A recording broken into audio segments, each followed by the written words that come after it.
Fading. Today we're going to be going over everything about fading hair. What is a fade? In technical terms, it's a form of graduation going from shorter to longer lengths. In simple terms, you're going from light to dark. So an example of this in coloring is shading.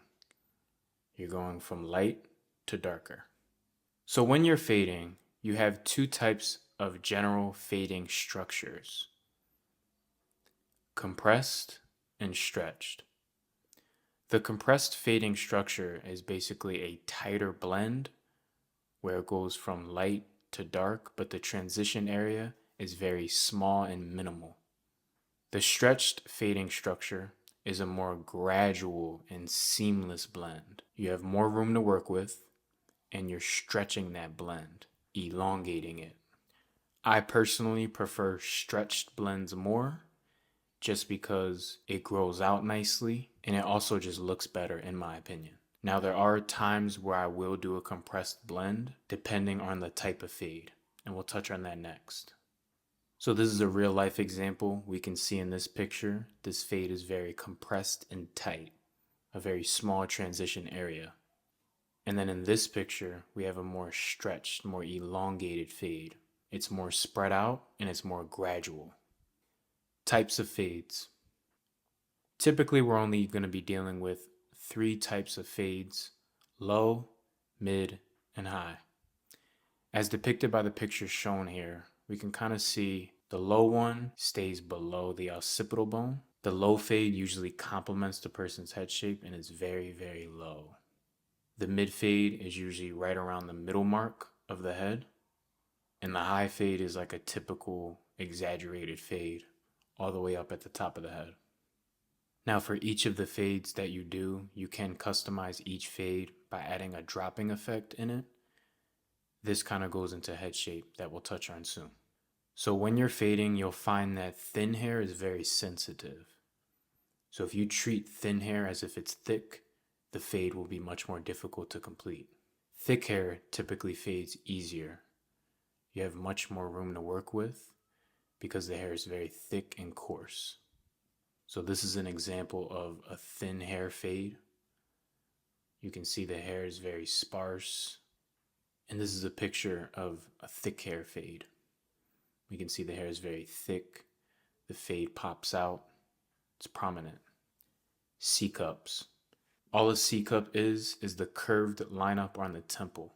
Now this is optional. Some clients may want it, some clients don't want it. You can see here we have two depictions of a mid fade. One has a C-cup, one doesn't. C-cups can sometimes help make the fade pop out even more, but then there's other times where having no C-cup fits the client better. So some things to consider while fading, and these things are very important, so make sure you guys take note of this. Head shape. Head shape is important because certain fades on a certain head shape don't look right. Indentations. Indentations in the head can make it more difficult to complete the fade. So let's say someone has very prominent indentations in their head, like this. You can complete the entire fade, but it still won't look finished. So this is where lots of detailing and lots of thinning out comes into play. Head bones, particularly the occipital. So the occipital bone is very important. This is the bone in the back of someone's head, right above their neck area. Some people have very prominent occipitals and some people have very flat occipital bones. So depending on how this bone looks on your client, you're going to want to choose what fade might look best for them. So this is an example of someone with a very strong occipital bone. And this is an example of someone with a very flat occipital. Precautions while fading. Pimples and moles can be very tricky when you're fading. Typically you want to kind of avoid them, but sometimes you do have to go over it while you're fading, but you want to be very gentle. Ears are also very tricky because when you're fading, at times you'll have to pull the ear down to get behind it. And when you do this, you want to make sure your clipper doesn't nick it, because when you nick the ears tend to bleed a lot. And lastly, skin conditions. So different skin conditions like plaque psoriasis, just having a dry scalp can affect the fade. So make sure you consult with your client first. Sometimes you can even lift the hair up to kind of see what's hiding under it before you start the fade. Guidelines.